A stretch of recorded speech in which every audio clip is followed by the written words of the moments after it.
जय जय शङ्कर हर हर शङ्कर जय जय शङ्कर हर हर शङ्कर जय जय शङ्कर हर हर शङ्कर जय जय शङ्कर குரு தெய்வத்தின் குரல் 4ஆம் பாகம். குருகுலம், கட்டிகாஸ்தானம், பெரும் கலாசாலையிலும் குருகுல அம்சங்கள். பழைய குருகுல உயர்வு இவற்றில் இல்லாததால் தற்கால காலேஜ்கள், யூனிவர்சிட்டிகள் லெவலில் இவற்றை கழித்து கட்டிவிடக் கூடாது. இவையும் ஒரு விதத்தில் குருகுலங்களாகத்தான் இருந்தன.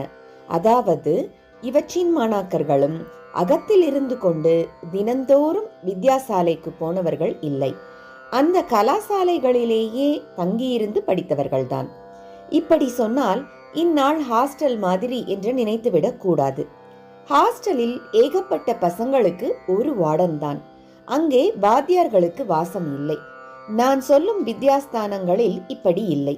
பசங்களை பிரித்து ஹாஸ்டல் என்று வைக்காமல் வாத்தியார்கள் பசங்கள் எல்லாரும் கலந்து ஒரே இடத்தில் வசித்தார்கள்.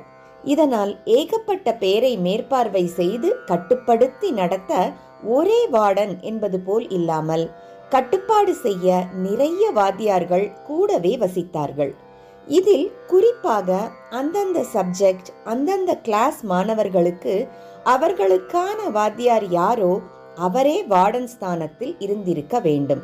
அதாவது தற்போது மிகவும் கொஞ்சமாக கட்டுப்பாடு வைத்து ஹாஸ்டல் பசங்களை அவிழ்த்து விட்டிருக்கிறார் போல் இன்றி, தனித்தனி குருகுலங்கள் குறைந்த பின் ஏற்பட்ட பெரிய வித்யாசாலைகளிலும் கூட அவர்கள் குருமார்களின் கண்டிப்பான கட்டுப்பாட்டின் கீழேயேதான் இருந்தார்கள். தக்ஷசிலத்தில் பௌத்தர்களின் வித்யாசாலையில் தனித்தனி உபாத்தியாயர்கள் ஒவ்வொருவரும் தங்களுக்கென ஒரு சில மாணவர்களை வைத்துக்கொண்டு ஒரே இடத்திலே பல குருகுலங்கள் அமைத்தார் போலத்தான் கல்வி அளித்தார்கள். சென்ட்ரலைஸ்டு யூனிவர்சிட்டியாக, அதாவது மையமான ஆளுமை கொண்ட பல்கலைக்கழக அமைப்பாக அது இல்லை. நாலந்தாதான் பிற்கால யூனிவர்சிட்டி அமைப்பிலேயே இருந்தது. ஆனாலும் தக்ஷசிலத்தில் இருந்தவற்றை குருகுலங்கள் என்று சொல்ல முடியாதபடி அவற்றிலே ஒரு பெரிய குறைபாடு இருந்தது. என்னவென்றால் அங்கே மாணவர்களிடம் சம்பளம் வாங்கி கொண்டு படிப்பு சொல்லிக் கொடுக்கப்பட்டது. ஃபீஸ் கட்ட முடியாவிட்டால் சரீர கைங்கரியம் செய்ய வேண்டும் என்று வைத்திருந்தார்கள்.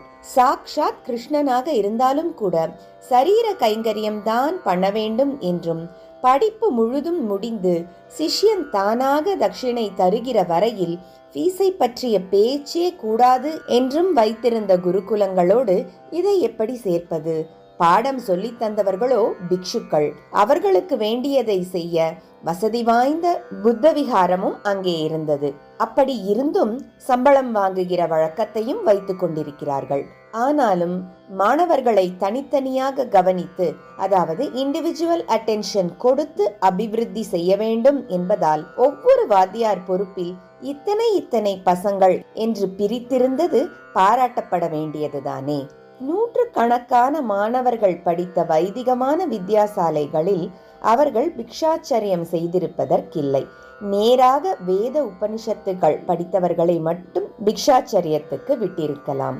ஆனாலும் மற்றவர்கள் விஷயத்திலும் கூட இப்போது போல் கண்டதை தின்னுவது, கண்டதை பார்ப்பது, கண்டதை பேசுவது என்பதற்கிடமில்லாமல் இவையெல்லாம் குருமார்களால் ஒழுங்குமுறைப்படி நிர்வகிக்கப்பட்டன.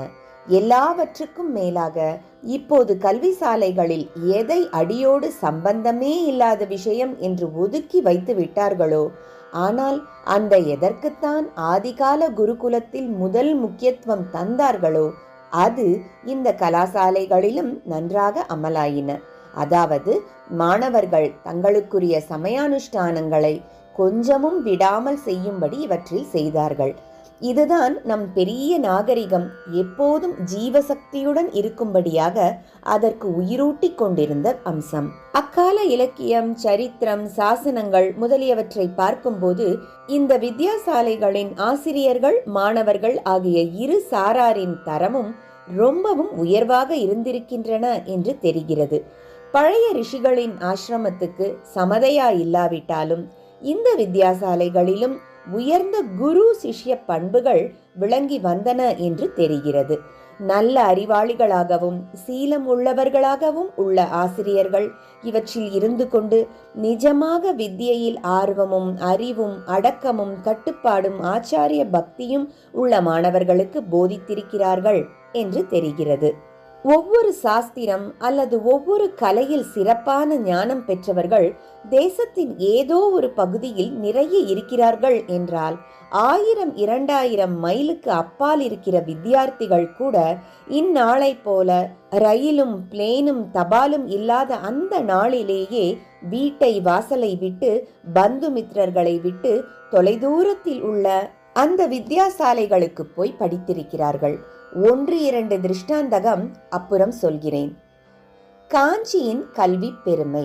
தேசம் நெடுகிலும் ஏற்பட்ட இப்படிப்பட்ட வைதிக தர்ம சம்பந்தமுள்ள பெரிய வித்யாசாலைகளில் குறிப்பாக காஞ்சி மண்டலத்தில் இருந்தவற்றை பற்றி மாத்திரம் சொல்கிறேன். காஞ்சிபுரம் எப்போதுமே நானாவித சாஸ்திர வித்தியைக்கும் பல சமயங்களின் தத்துவ விசாரம் விவாதம் முதலியவற்றுக்கும் ஒரு கேந்திர ஸ்தானமாய் இருந்திருக்கிறது. கல்வியை கரையிலாத கட்சி மாநகர் என்று அப்பர் சுவாமிகளே புகழும்படியான பெருமை அதற்கிருந்தது. அப்பர் சொன்னார் என்பதில் தனி சிறப்பு உண்டு. ஏனென்றால் சில ஞானிகள் மகான்கள் இருப்பார்கள். அவர்களுக்கு ஈஸ்வரானுபவமும் அனுகிரக சக்தியும் நிரம்ப இருக்கும். ஆனால் கல்வி அறிவு என்று பார்த்தால் விசேஷமாக இருக்காது. அது வேண்டாம் என்று தள்ளிவிட்டு போனவர்களாக கூட இருப்பார்கள். சமீபத்தில் ராமகிருஷ்ண பரமஹம்சர் இப்படித்தான் இருந்திருக்கிறார். வேறு சில மகான்களை பார்த்தால் கல்வியிலும் அவர்கள் கரை கண்டவர்களாக இருப்பார்கள். ராமகிருஷ்ணரின் பிரதம சிஷ்யர் விவேகானந்தர் இப்படி இருந்தவர்தான். அப்பர் சுவாமிகளும் இப்படிப்பட்டவர்தான். தர்மசேனர் என்ற பெயரில் அவர் இடைக்காலத்தில் சமணராக இருந்தபோது அந்த மத சித்தாந்தங்களை திருப்பாதிரி புலியூரில் இருந்த அவர்களுடைய பள்ளியில் பூர்ணமாக கற்று தேர்ந்து இருக்கிறார். எளிமையிலும் எளிமையை அவரிடம் பார்க்கும் போதே அவருடைய தேவாரங்களில் எங்கே தொட்டாலும் உபனிஷத் உள்பட்ட அநேக சாஸ்திரங்களில் ஆழ்ந்த அறிவையும் பார்க்கிறோம். இப்படிப்பட்டவர் கல்விக்கு காஞ்சி என்று விசேஷித்து சொன்னால் அது நிஜமாகவே விசேஷம்தானே.